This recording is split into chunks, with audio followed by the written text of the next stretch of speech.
ఉప ముఖ్యమంత్రి వర్యులు శ్రీ బట్టి విక్రమార్క గారిని మాట్లాడాల్సిందిగా కోరుతా ఉన్నాం.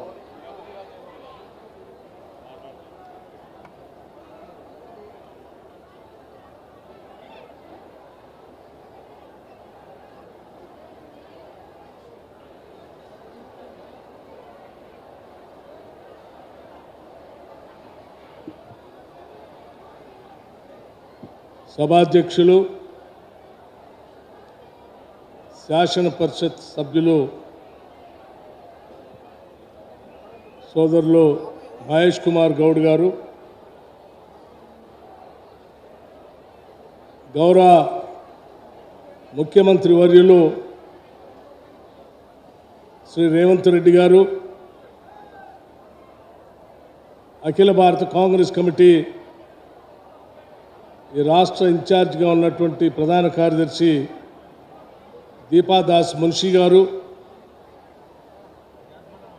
జిల్లా ఇన్ఛార్జి మంత్రివర్యులు శ్రీ శ్రీధర్ బాబు గారు, మరో గౌరవ మంత్రివర్యులు ఉత్తమ్ కుమార్ రెడ్డి గారు, మరో గౌరవ మంత్రివర్యులు పొన్నం ప్రభాకర్ గారు, గౌరవ మంత్రివర్యులు పొంగలేటి శ్రీనివాస్ రెడ్డి గారు, మరో గౌరవ మంత్రివర్యులు సీతక్క గారు, మాజీ రాష్ట్ర కాంగ్రెస్ కమిటీ అధ్యక్షులు శ్రీ హనుమంతరావు గారు, మరియు నా తోటి శాసనసభ్యులు, శాసన పరిషత్ సభ్యులు, రాష్ట్ర కాంగ్రెస్ కమిటీ కార్యనిర్వాహక సభ్యులు, అనుబంధ సంఘాల అధ్యక్షులు, అలాగే అనేక గ్రామాల నుంచి కదిలి వచ్చినటువంటి కాంగ్రెస్ కార్యకర్తలారా, సోదర సోదరిమణులారా, పాత్రికేయ మిత్రులారా, మీ అందరికి కూడా ముందుగా నా హృదయపూర్వకమైనటువంటి నమస్కారాలు తెలియజేస్తా ఉన్నాను. ఈనాటి చేవెళ్ల సమావేశం భారతదేశ చరిత్రలోని ఒక చారిత్రాత్మకమైనటువంటి సమావేశం, సువర్ణాక్షరాలతో లిఖించదగినటువంటి సమావేశం. ఆనాటి కాంగ్రెస్ పార్టీ రాష్ట్ర కాంగ్రెస్ కమిటీ అధ్యక్షుడిగా శ్రీ రేవంత్ రెడ్డి గారు, అలాగే మన కేంద్ర నాయకత్వం శ్రీమతి సోనియా గాంధీ గారి దగ్గర నుంచి మొదలు పెడితే పెద్దల మల్లికార్జున ఖర్గే గారు, ప్రియాంక గాంధీ గారు, రాహుల్ గాంధీ గారు అందరూ కలిసి ఎన్నికల ప్రచార కార్యక్రమంలో భాగంగా రాష్ట్ర కాంగ్రెస్ కమిటీ పక్షాన రాష్ట్ర ప్రజలకి 6 గ్యారంటీలు హామీలు ఇచ్చాం. ఆ 6 గ్యారంటీలు హామీలు ఇచ్చినప్పుడు రాష్ట్రంలో ఉన్నటువంటి టీఆర్ఎస్ పార్టీ అమలుగాని హామీలు కాంగ్రెస్ పార్టీ ఇస్తుందని చెప్పింది. కానీ ప్రజలు నమ్మారు. కాంగ్రెస్ పార్టీ అంటే ఇచ్చిన హామీని మర్చిపోదని, ఇచ్చిన హామీలు మర్చిపోదని, హామీ ఇస్తే తప్పకుండా అమలు చేస్తుందని ఈ సందర్భంగా నమ్మి ప్రజలంతా కూడా కాంగ్రెస్ పార్టీకి పెద్ద ఎత్తున ఓట్లేశారు.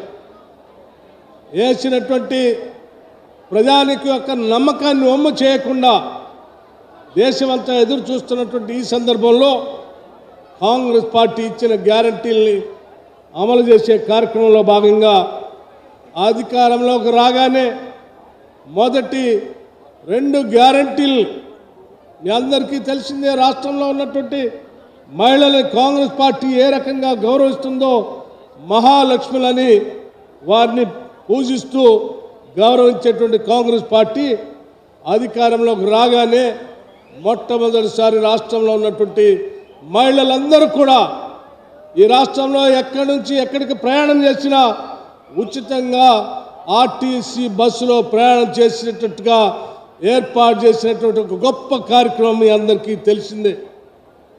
మంత్రులు చెప్పారు, ఇప్పటికే 18 కోట్ల సార్లు ఈ రాష్ట్రంలో ఉన్నటువంటి మహిళలు ఉచితంగా ఆర్టీసీ బస్సుల్ని ఇప్పటికే వాడుకున్నారనే సంగతి కూడా ఈ సందర్భంగా మీ అందరికీ మనవి చేస్తా ఉన్నాం.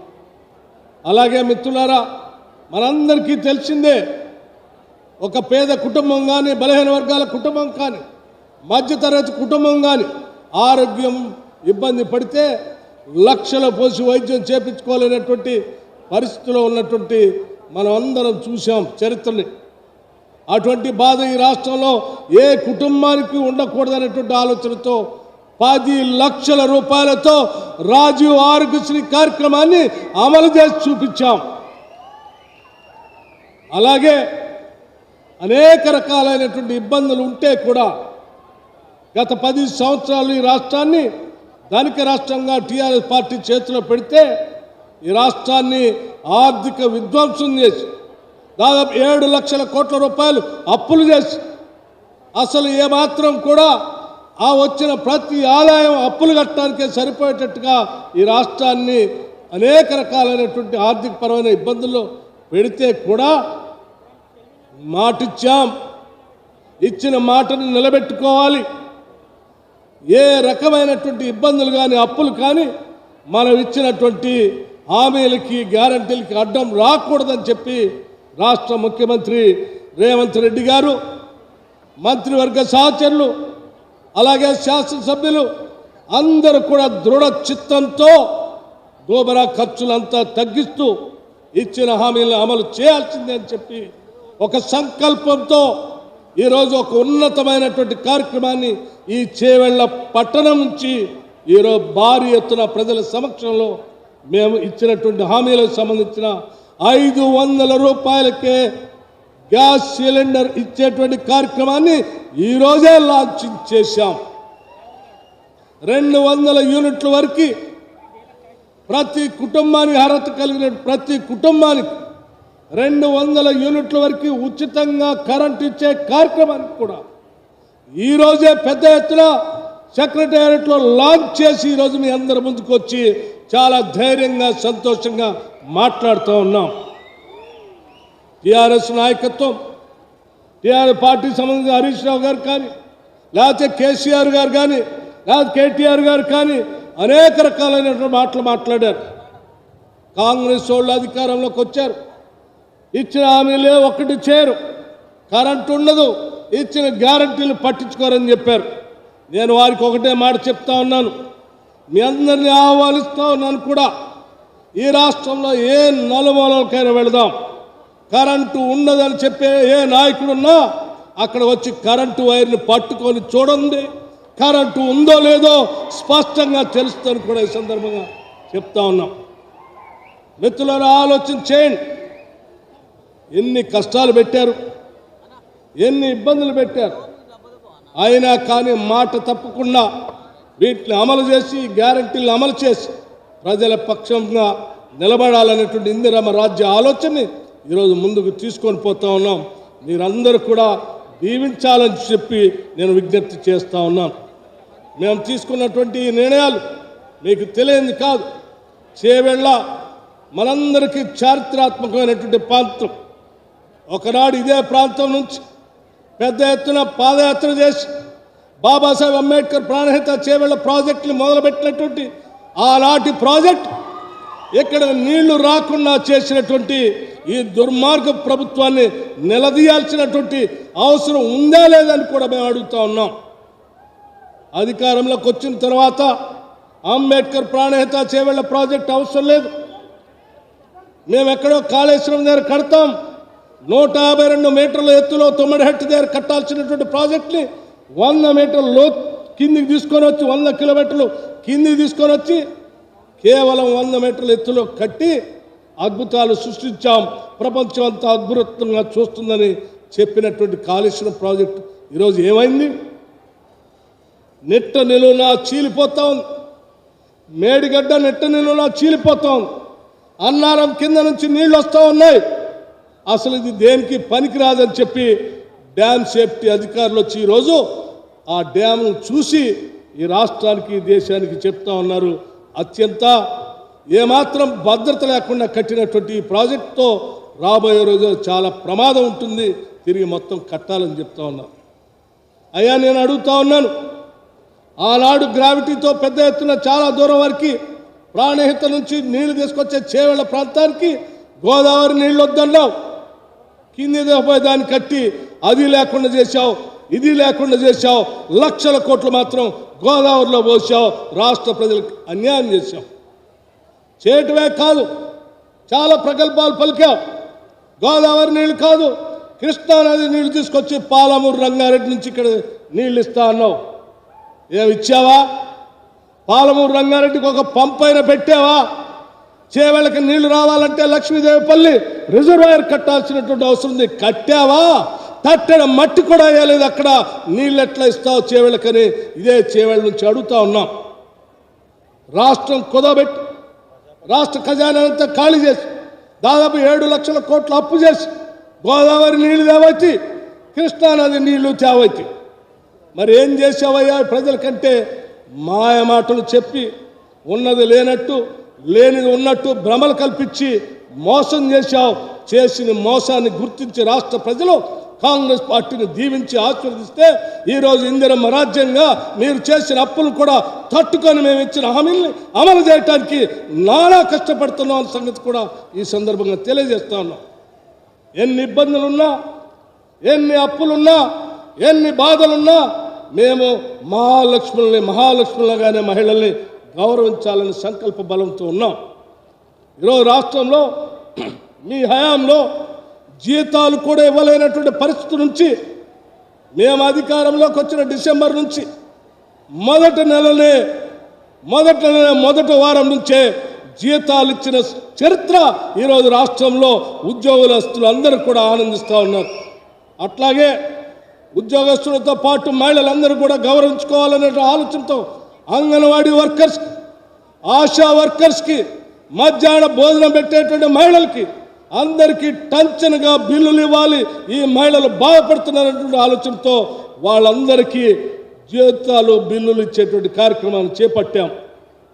వాళ్ళతో పాటు ఇంకొక ఉన్నతమైనటువంటి కార్యక్రమాన్ని కూడా తీసుకోవాలని మంత్రివర్గ సహచరులు ముఖ్యమంత్రి గారి నాయకత్వంలో ఒక నిర్ణయం, గొప్ప ఉన్నతమైన ఉదాత్తమైన నిర్ణయం చేశారు. అది చెప్పడానికి నేను సంతోషిస్తూ ఉన్నాను. ఆనాటి ఉమ్మడి రాష్ట్రంలో ఉన్నటువంటి దాదాపు సగ జనాభాగా ఉన్న మహిళలందరికీ పావలా వడ్డీకి రుణాలు ఇచ్చి ఆ తర్వాత వడ్డీ లేని రుణాలు ఇచ్చాం. ఆ వడ్డీ లేని రుణాల్ని గత దశాబ్ద కాల 10 సంవత్సరాలు టీఆర్ఎస్ పూర్తిగా తుంగలో తొక్కి మహిళల్ని ఆర్థిక సాధికారత లేకుండా గాలికి వదిలేస్తే మేమందరం కలిసి ఆలోచన చేశాం. ఈ రాష్ట్రంలో ఉన్న మహిళలంతా మన మహాలక్ష్ములు, వాళ్ళని ఆర్థికంగా సాధికారికంగా నిలబెట్టాలి.